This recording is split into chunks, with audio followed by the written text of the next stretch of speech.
Oke, Bismillahirrahmanirrahim. Assalamualaikum warahmatullahi wabarakatuh.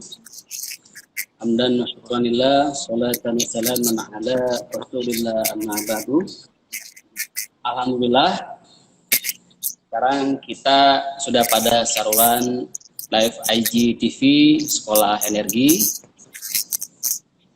Dan pada saluran kita sudah ada narasumber kita.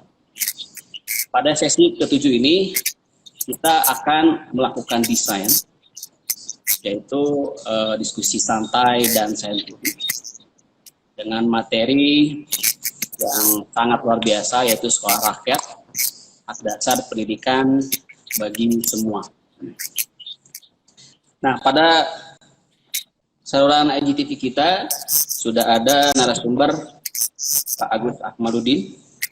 Selanjutnya kami memanggilnya Kak Agus atau Kang Agus ini karena masih sangat muda, Kak Agus Akmaludin. Lahir di Bandung 26 November 1993, orang Bandung asli. Kemudian pendidikannya SDN Makassari, lulus tahun 2006, kemudian SMP Ma'arif, lulus tahun 2009, Man 1 Cicalengka, lulus tahun 2012, kemudian UIN Sunan Gunung Jati Bandung, lulus tahun 2016. Prestasinya ini sungguh luar biasa, berderet, banyak sekali. Banyak sekali. Beliau ini merupakan sosok liputan 6 SCTV tahun 2015, kemudian Sabilulungan Award 2015, tokoh pemberdaya bidang pendidikan di Kabupaten Bandung, kemudian Lentera Indonesia Net TV 2015. Catat dulu dari situ.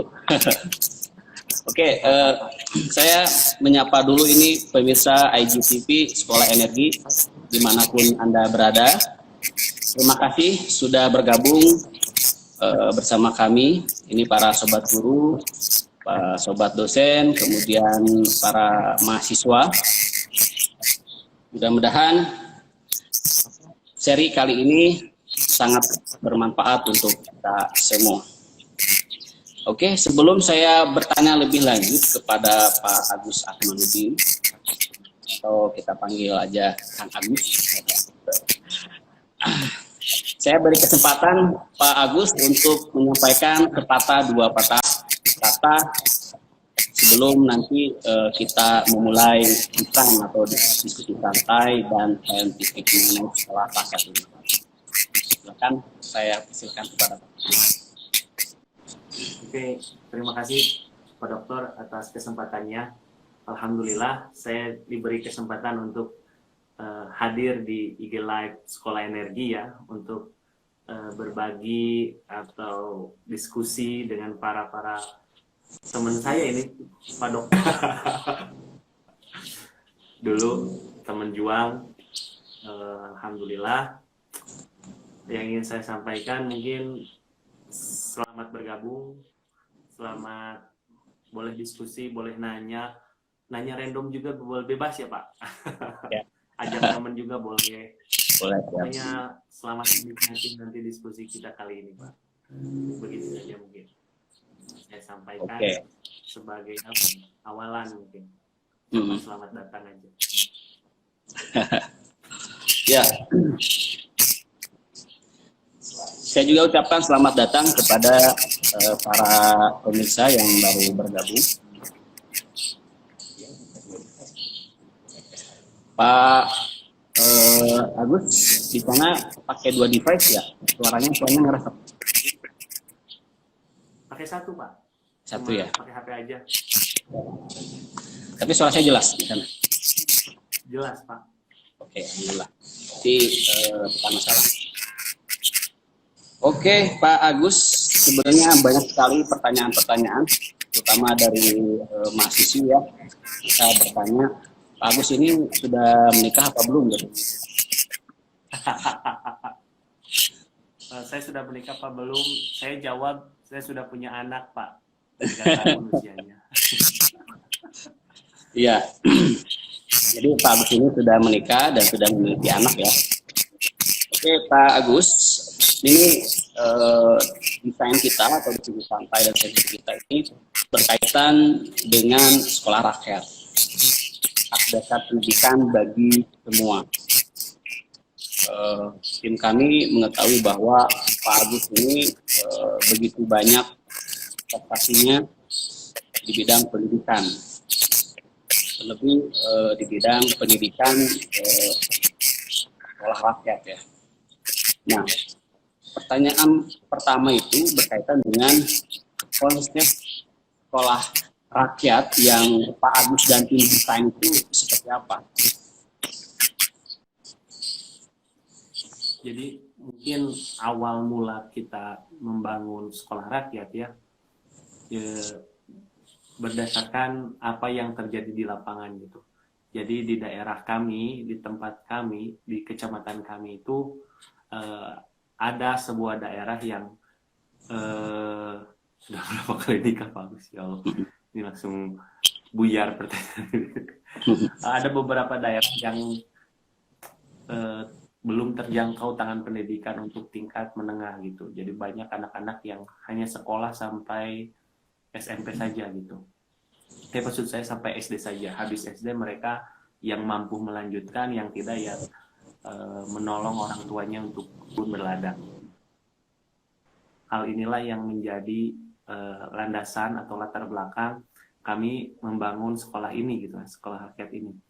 Jadi dulu tuh awalnya bimbel Pak. Dulu tuh awalnya bimbel. Teman-teman kami itu dulu aja namanya di LSM, frekuensi namanya. Sekarang udah yayasan. Kita tuh bimbel, kita ngajar tuh di teras-teras warga gitu awalnya tuh. Jadi ngajarin bimbel untuk anak kelas 6 SD di teras warga. Terus di musola, terus dibuat saung. Terus aja berubah sehingga menjadi sampai saat ini gitu, berkembang. Dari awalnya 10 orang, sekarang udah ada ratusan orang yang pernah bersekolah di tempat kami gitu. Jadi awalnya sebagai solusi yang coba kami tawarkan untuk menyelamatkan anak-anak desa dari putus sekolah Pak. Seperti itu kurang lebih konsep belajarnya. Selain kita mengacu kepada kurikulum nasional yang telah diterbitkan oleh pemerintah, kita juga memanfaatkan sumber-sumber belajar yang ada di sekeliling. Karena kita tuh berada di tengah-tengah masyarakat, ya tidak jarang kita tuh terjun langsung aja belajar ke masyarakat gitu, mewawancarai masyarakat, belajar hal-hal apa saja yang ada di lingkungan seperti itu.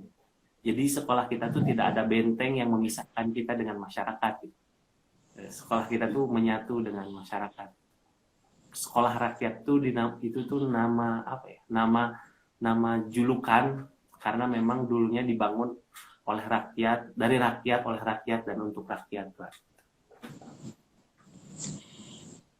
Oke, terima kasih Pak Agus. Ini kepada yang baru bergabung, saya tahu bahwa prestasi Pak Agus tadi sempat saya cut, ini tambahannya begitu banyak.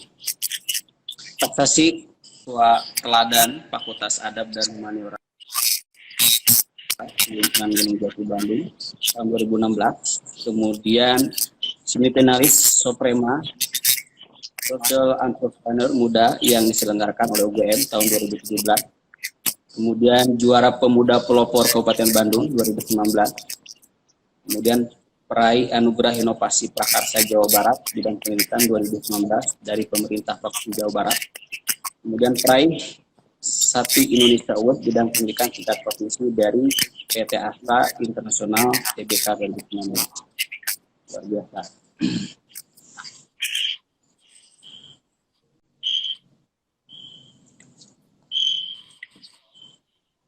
Oke. Bagus, bisa dikecilkan suaranya yang dari sana. Karena dari sini agak ngeresek. Nah, jelas ya? Noise. Oke. Ya. Jadi ada kendala teknis. Kedengar keras-keras lagi nggak? Jelas ya? Apa Pak? Jelas.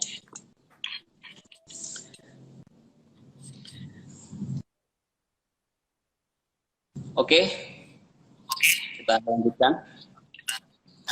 Pak Agus, kita tahu bahwa sekolah rakyat di sana itu bernama Juantika.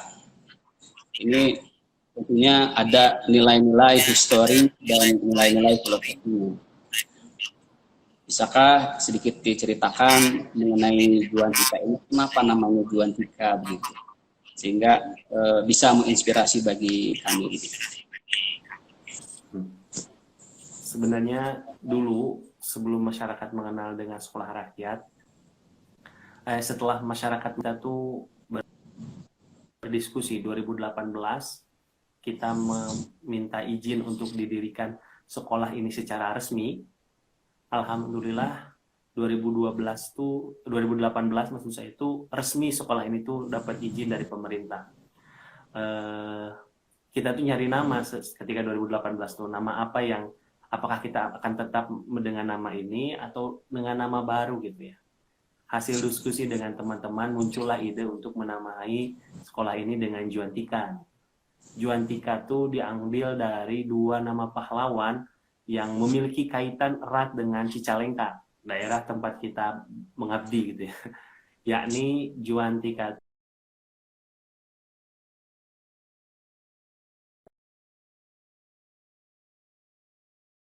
kita satukan menjadi nama Juantika gitu. Dan ini semoga menjadi napas semangat kepahlawanan bagi kita gitu, guru-guru dan juga murid-murid di sana gitu. Oke, Pak Agus, selama perjalanan mendesain sekolah rakyat ini, tentunya ada kendala-kendala yang didapatkan. Apa saja kira-kira kendala? Atau bahkan mungkin justru bukan kendala, tapi dukungan. Seperti apa, Pak Agus? Ya banyak sih, banyak hambatan. Awal-awal mungkin penolakan karena memang belum tahu gitu konsepnya seperti apa gitu. Jadi ketika awal-awal kami juga menerima penolakan dari beberapa orang gitu. Tapi setelah kami ajak komunikasi, setelah kita membuktikan apa yang tidak mereka khawatirkan gitu, akhirnya yang menolak ini pun menyekolahkan anaknya ke kami gitu, mempercayai anaknya untuk sekolah di tempat kami gitu. Hingga akhirnya masyarakat itu justru sangat mendukung gitu, seiring berjalannya waktu, seiring lihat manfaat yang kami berikan kepada masyarakat itu justru mendukung penuh sekolah ini gitu. Kalau ada pembangunan mereka gotong royong, turun tangan gitu ya. Alhamdulillah gitu kan. Termasuk hal-hal apa saja yang diperlukan, dibutuhkan, kita komunikasikan kepada masyarakat, kepada RT RW, kepada tokoh pemuda. Mereka tuh sangat mendukung sekali program-program yang kita coba tawarkan gitu. Hal ini juga tidak terlepas dari kerjasama dan komunikasi yang baik kepada masyarakat tersebut gitu. Itu mungkin tantangan di awalnya. Terus tantangan yang selanjutnya itu ya masalah, karena ini kita konsepnya tuh gratis ya, maksudnya gratis karena misi awalnya tuh untuk menyelamatkan, ya tantangannya tuh pasti di finansial gitu. Kita tuh cari donatur juga gitu untuk membiayai, karena pada hakikatnya sebuah itu pasti membutuhkan operasional tuh membutuhkan gitu. Itulah yang menjadi tantangan tersendiri bagi kita untuk memberikan pelayanan yang semaksimal mungkin dengan biaya yang terjangkau oleh mereka gitu. Itu juga tantangan tersendiri bagi kita. Oke, saya sampaikan selamat datang kepada pemirsa yang baru bergabung. Selamat datang kepada para dokter pendidikan Islam yang baru bergabung. Oke Pak Agus, itu satu hal yang sangat menarik ternyata. Di samping ada kendala, banyak juga dukungannya ya masyarakat untuk Betul. bergotong royong, karena mereka juga justru bangga dan bahagia ketika ada sebuah tim, ada sebuah eh, ada sekelompok orang yang menolong masa depan anak-anak mereka yang pada awalnya anak-anak mereka kesulitan untuk melanjutkan sekolah ke jenjang yang lebih tinggi. Dengan adanya Juan Tiket School ini, anak-anak mereka tertolong, masa depan mereka tertolong. Ini suatu hal yang sangat luar biasa. Kemudian saya membaca di riwayat Pak Agus bahwa Pak Agus ini merupakan social entrepreneur. Nah, apa hubungannya social entrepreneur ini dengan sekolah rakyat yang Pak Agus gagas ini? Oh, jadi dulu dulu tuh ada lomba ya, namanya Suprema Social Entrepreneur yang diadakan oleh UGM. Ini lomba tahunan sebenarnya, tiap tahun ada, tahun sekarang juga ada. Nah, kita tuh, saya dan tim tuh, ketua yayasan, saya dan tim di yayasan tuh memiliki sebuah ide gitu ya, memiliki sebuah ide untuk membangun sebuah bisnis sosial. Nama bisnis sosialnya tuh Dapur Bestari, Pak. Dapur Bestari. Dapur Bestari itu singkatan berdaya, sehat, lestari. Berdaya itu karena memberdayakan. Memberdayakan siapa? Memberdayakan orang tua siswa. Memberdayakan orang tua siswa. Sehat itu karena memang makanannya berkomitmen untuk menghadirkan makanan sehat. Lestari itu karena melestarikan makanan khas lokal di daerah kita gitu. Jadi Dapur Bestari ini tuh semacam catering tapi secara online. Kita udah berjalan, bahkan udah omset udah belasan juta gitu. Mungkin karena pandemi dan karena beberapa hal sekarang off dulu gitu. Tapi konsep awalnya bisnis sosial ini tuh ingin memberdayakan orang-orang tua siswa melalui ekonomi kreatif dengan dibukanya catering, dan bahan-bahannya itu, bahan-bahan yang dibutuhkan itu pun dari masyarakat, seperti berasnya dari masyarakat, makanan-makanan itunya dari beli dari masyarakat lokal gitu, dari orang-orang tua. Jadi ya gitu aja, circle gitu. Harapannya ketika orang tuanya sudah berdaya, orang tuanya bisa menggunakan kemampuannya untuk melanjutkan sekolah ke jenjang yang lebih tinggi anak-anaknya, seperti itu. Atau bahkan bisa menjadi donatur juga nih untuk anak-anak yang membutuhkan di sekolah kita nih. Seperti itu Pak dulu. Wah, banyak sekali nih yang harus kami pelajari dari Pak Agus ini. Di samping desain sekolah rakyat, juga ini desain dapur lestari. Wah, luar biasa. Sepertinya nanti ada diskusi lebih lanjut mengenai dapur lestari ini. Itu harus narasumbernya harus ketua saya gitu, Coach Agis gitu. Coach Agis, ya. Iya. Salam Coach Agis ya. Saya juga sudah kangen ini ingin ketemu Coach Agis. Oke, Pak Agus. Di dalam sekolah rakyat ini tentunya terdapat pembelajaran. Dalam setiap sekolah itu ada pembelajaran. Nah, konsep belajar dan pembelajaran menurut perspektif seorang Agus Akmaludin itu seperti apa? Konsep yang berkaitan dengan belajar dan pembelajaran, dan tentunya bisa dikaitkan dengan sekolah. Ya, bagi kami ya belajar itu adalah sebuah apa ya? Supaya upaya untuk melakukan perubahan ke arah yang lebih baik gitu.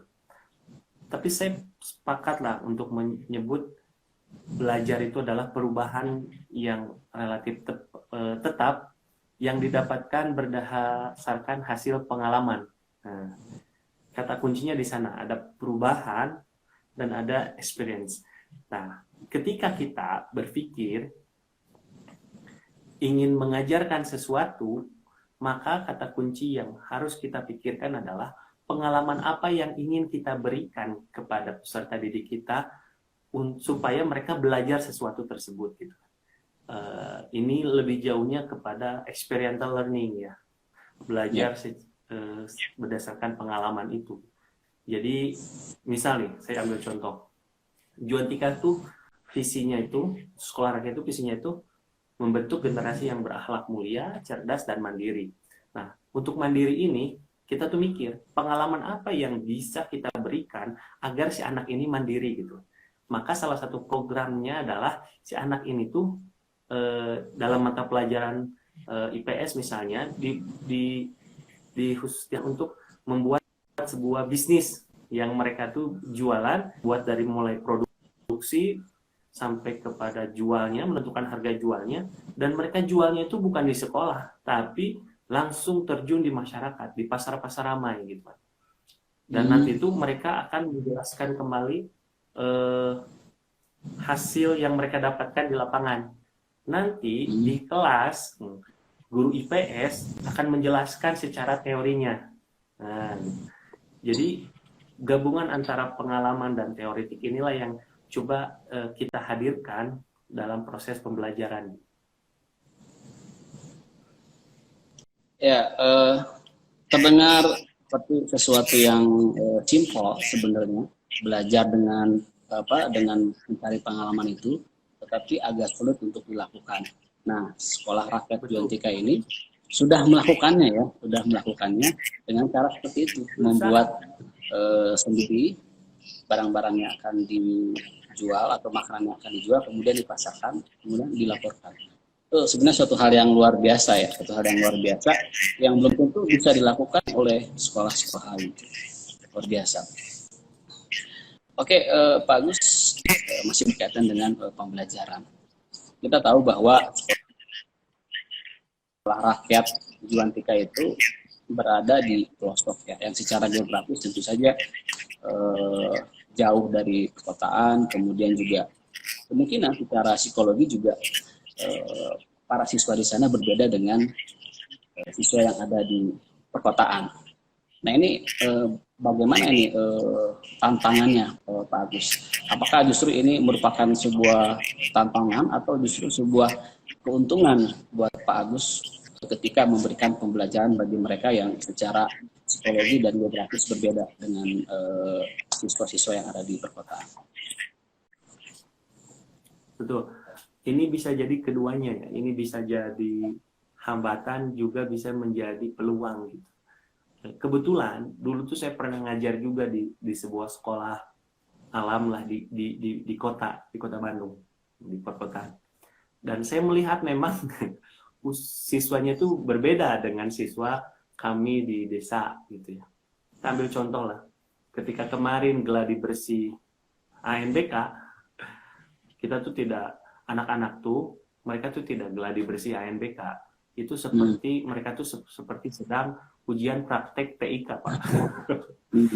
Dan memang mereka tuh harus dengan teknologi, laptop dan sebagainya, itu mereka tuh baru itu dan harus diajarkan. Sedangkan saya ngajar di masyarakat di kota gitu, anak-anak usia SMP itu sudah bisa presentasi dengan menggunakan PowerPoint gitu.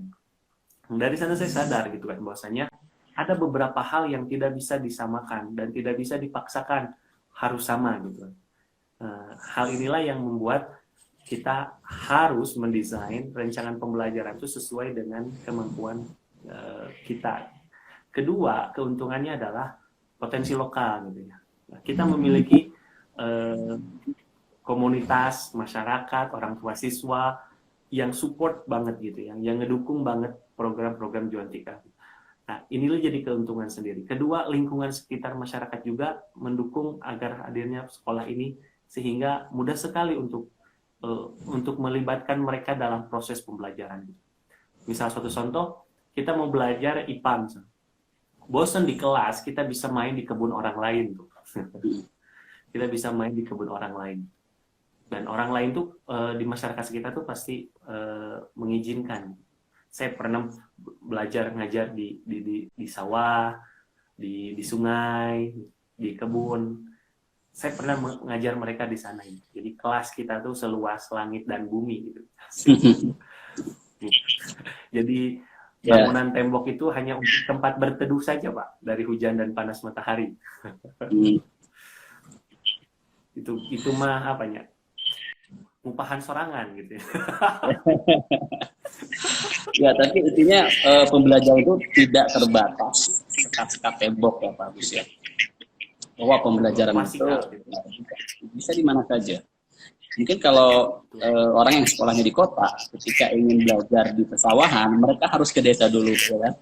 Kemudian ketika ingin berkebun, mereka harus cari dulu kebun. Kalau di sana kan dekat dengan kebun, dekat dengan pesawahan, juga dekat dengan sungai. Bahkan kalau mau naik gunung juga tinggal naik gunung ya.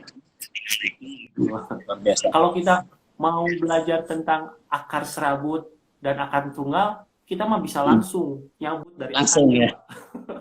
Tinggal dicabut saja ya. Ya, kalau di sekolah lain hanya berbentuk video atau gambar ya. Kalau di sana tinggal cabut saja. Atau misalkan mau praktik biologi tentang apa kodok atau apa ya tinggal cari aja, di situ banyak ya. Betul. Itu kelebihannya, Pak. Oke, Pak Agus, itu satu hal yang luar biasa. Kemudian tentunya ya dalam setiap sekolah, ketika kita memanage sebuah sekolah, sebuah yayasan, tentunya ada aspek pembiayaan yang harus kita perhatikan. Nah, bagaimana berkaitan dengan manajemen pembiayaan yang ada di sekolah rakyat atau yang digunakan di sekolah rakyat? Karena ini mereka ini kan gratis, tetapi subhanallahnya terus berjalan, bahkan makin maju. Kemudian juga siswa-siswanya banyak yang berprestasi ya, siswanya banyak yang berprestasi, gurunya pun banyak yang berprestasi, luar biasa. Ini bagaimana manajemen pembiayaannya sehingga bisa seberhasil seperti itu? Ya, tapi kita tuh tidak seberhasil itu juga, Pak. Sebanyak kekurangan dan terus belajar. Tapi untuk manajemen pembiayaan, betul sekali, itu juga tantangan kita yang sangat muter otak sekali. Sampai saat ini untuk bangun kelas saja misal, kita tuh belum dapat dari pemerintah, misal lewat dana alokasi khusus misal, untuk ruang kelas baru. Kita belum dapat. Kita ngadainnya ya kita funding melalui kita bisa, melalui orang-orang yang kita kenal gitu. Nah, termasuk untuk operasional anak-anak gitu. Kita tidak pungkiri mereka tuh membutuhkan biaya. Maka kita juga open donasi, Pak. Open donasi, dan alhamdulillah ada donatur tetap bulanan tuh tahunan tuh Bu Aini, saya sebutkan aja namanya ya, Bu Aini. Beliau tuh salah satu orang motivator nasional juga dan penulis buku juga. 100% royalti bukunya tuh disumbangkan untuk pendidikan di Indonesia. Nah, alhamdulillah anak-anak di sekolah kami itu mendapatkan bantuan berupa peralatannya, dari mulai peralatan sekolah, baju, seragam, batik dari beliau gitu. Terus alhamdulillah resmi 2018 kita mendapatkan bantuan juga dari pemerintah berupa bantuan operasional yang didapatkan sekolah pada umumnya gitu.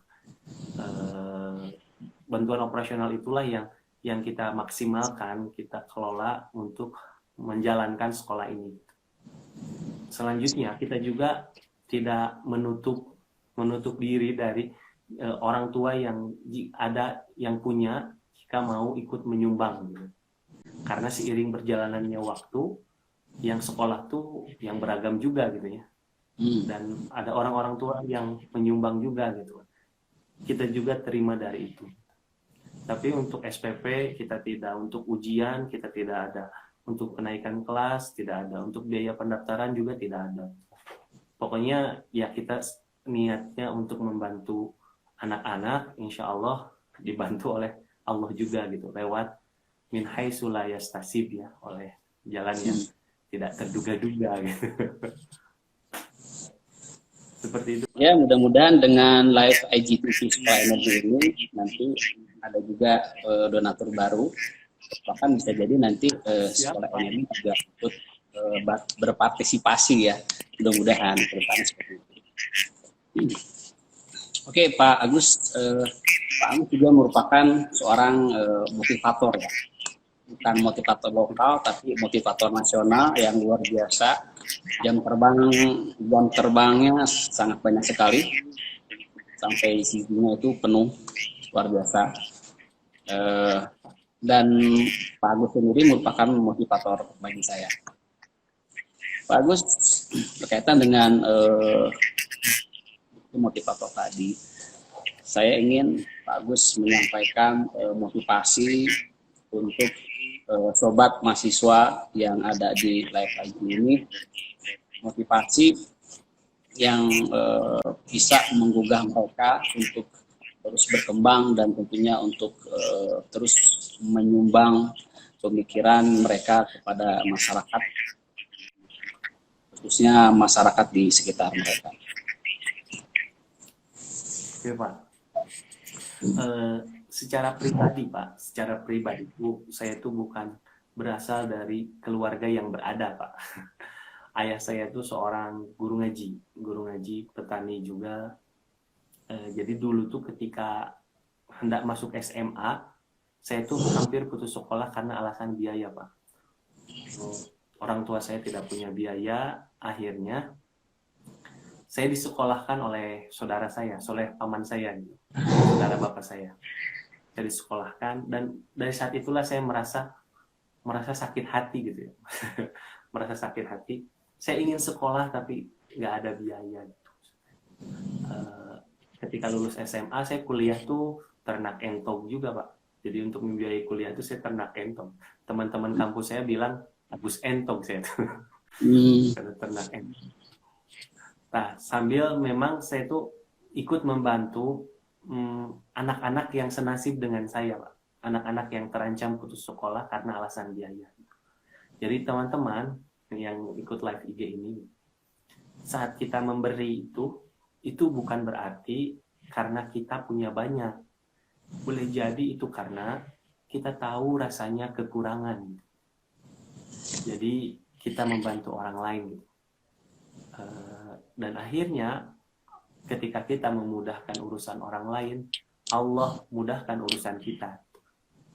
Allah, ya meskipun sibuk, saya tetap kalau misalnya ikut lomba, alhamdulillah menang juga gitu. Dengan kesibukan itu. Allah tuh permudah karena mungkin kita mempermudah urusan orang lain. Jadi pesan saya kepada teman-teman mahasiswa atau yang ikut live IG, kita bantu sesama, jangan nunggu mampu dulu. Kita mudahkan urusan orang lain, insya Allah urusan kita akan dipermudah. Seperti itu, Pak. Ya, konsep yang sangat luar biasa ya. Ketika kita mudahkan urusan orang lain, maka kita juga akan dimudahkan oleh Allah Subhanahu wa Ta'ala. Pak Agus juga merupakan seorang ahli sejarah, yang artinya ketika memberikan pembelajaran itu selalu dikaitkan dengan pembelajaran sejarah, storytelling yang luar biasa. Oke. Biasanya storytelling yang Pak Agus berikan itu sejarah-sejarah siapa, sehingga siswa itu terlalu terkesima gitu melihat storytelling Pak Agus, karena saya juga mengetahui ya, mendengar dari berbagai macam kalangan bahwa Pak Agus ini storytellingnya sangat luar biasa. Itu mungkin karena saya tuh kuliah S1 tuh jurusan sejarah Islam, Pak. Jadi saya sering baca-baca kisah-kisah sejarah Islam gitu kan. Sejarah Islam inilah yang menginspirasi, menemukan aha momen gitu ya. Aha gitu ya. Nah, inilah yang saya coba untuk bagikan, kaitkan dengan pembelajaran, mencari ibroh dalam setiap sejarah itu, lalu saya ceritakan ulang dengan gaya mereka, dan ya mungkin itu menjadi storytelling yang menarik bagi mereka gitu. Jadi karena saya kuliah jurusan sejarah, saya baca sejarah, saya membaca kisah-kisah, saya coba cari ibroh dan saya coba storytellingkan itu ke orang lain, ke anak-anak gitu kan. Ketika saya sudah menemukan aha momennya gitu, menemukan ibrohnya, menemukan pelajaran yang bisa saya bagikan. Jadi bukan hanya ceritanya saja. Oke, di samping mereka melihat atau mendengar ibroh dari sejarah yang Pak Agus ceritakan, sepertinya mereka juga melihat suatu nasana dari seorang guru, yaitu Pak Agus Akmaludin beserta tim yang luar biasa. Pak Agus, kemungkinan nanti kita akan berkunjung ke sana. Siap, insya Allah Melihat kabar-kabari saja di sana, ya walaupun di tengah pandemi ya Pak Agus. Oke, berkaitan dengan pandemi ini Pak Agus, apa nih kendala pembelajaran di sekolah rakyat ketika masa pandemi? Kemudian bagaimana mengatasinya? Tentunya kan berbeda ya situasi di sana dengan situasi sekolah yang ada di perkotaan. Bagaimana Pak Agus dan tim mengatasi hal ini? Kita telah mencoba berbagai cara Pak. Ketika pandemi dimulai itu semua sekolah nampaknya sama, merasa kaget dengan situasi baru gitu. Kita pun sama gitu kan, mencoba berbagai cara sampai pada akhirnya menemukan sebuah pola yang dianggap sampai saat ini bisa berjalan dengan baik. Jadi dulu awalnya itu ketika kita full online, kita coba mengalihkan semua pembelajaran secara online. Kita coba membuat website, kita pernah coba grup WhatsApp gitu ya, Telegram, Google Classroom gitu ya. Namun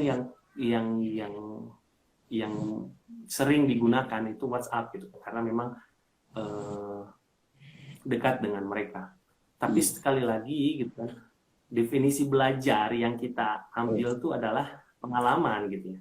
Jadi ketika kita mau mengajarkan sesuatu tuh bukan menuliskan sesuatu, tapi memberikan pengalaman kepada anak itu gitu. Akhirnya kita coba mengunjungi rumah satu-satu. Jadi setelah offline itu kita coba guru kunjung gitu ya. Guru kunjung, beberapa guru berkunjung ke rumah siswa berkelompok 5 orang gitu.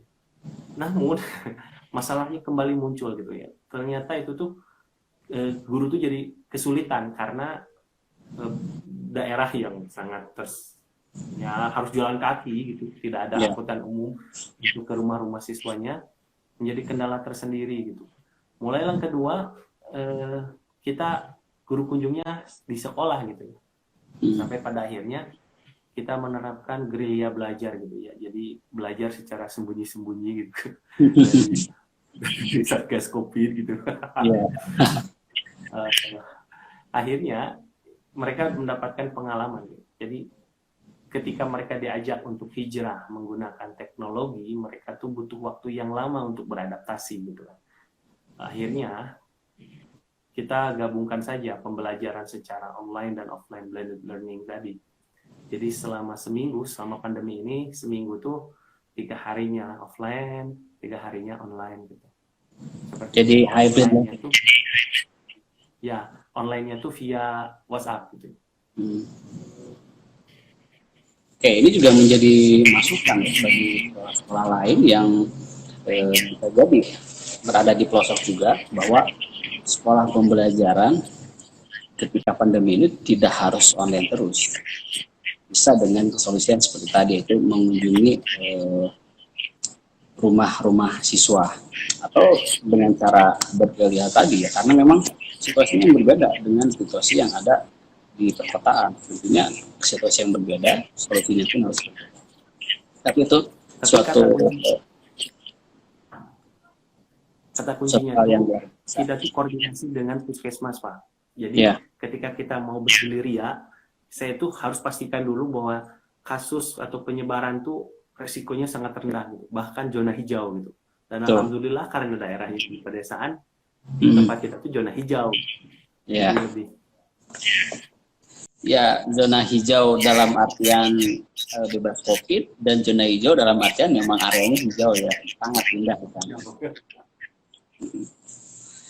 Oke, Pak Agus, ini pertanyaan terakhir ya. Ini berkaitan dengan konsep sekolah yang baik. Nah, menurut Pak Agus, ketika ini para sobat mahasiswa, sobat guru, sobat dosen, ketika kami ingin mendesain sebuah sekolah yang baik, itu dalam perspektif Pak Agus Akmaludin, sekolah yang baik itu seperti apa? Wow, pertanyaan yang sangat berat sekali. Nampaknya Bapak itu dari dokter ilmu pendidikan ya Pak, kalau saya yang harus bertanya ke Bapak ini. Ya, kan seorang ekspert itu harus menerima masukan dari ekspert lainnya. Betul. Masya Allah sekali. Dari berbagai macam perspektif gitu. Betul. Kalau menurut saya nih, ada pepatah yang menarik tuh dari Turki. Bahwasanya anak didik kita tuh dididik oleh satu kampung.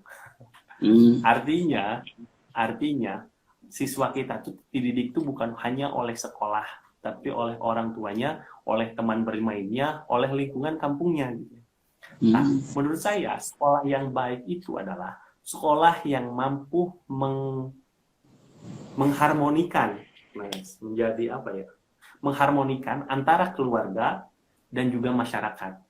Sekolahnya itu tidak ahistoris, sekolahnya itu dengan masyarakat itu bersatu, membangun sebuah visi pendidikan, dengan orang tuanya juga bersatu, membangun sebuah visi pendidikan.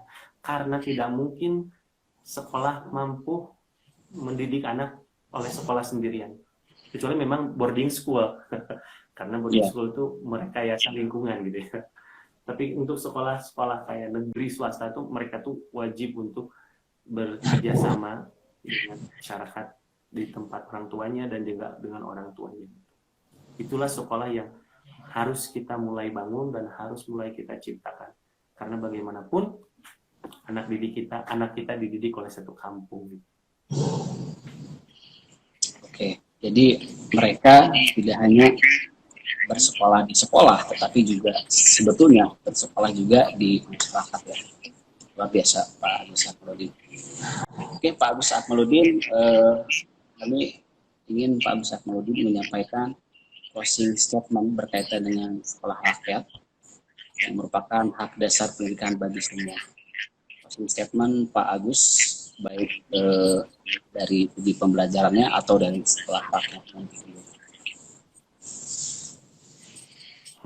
Ini ada pertanyaan, apakah sekolah rakyat konsepnya seperti sekolah rakyat zaman dulu? Enggak, Pak. Sekolah rakyat di sini dinamakan sekolah rakyat karena dibangun oleh rakyat, dari rakyat, oleh rakyat, dan untuk rakyat. Gitu. Saya coba Mbak jawab, Pak. Closing statement-nya gini, Pak.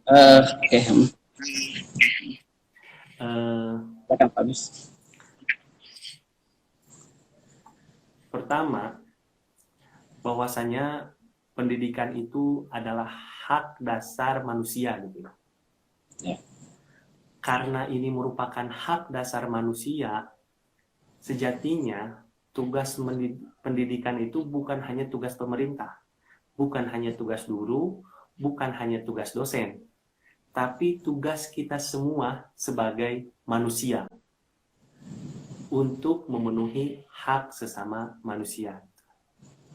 Jadi pendidikan itu bukan hanya tugas guru, pendidikan adalah tugas kita semua sebagai manusia.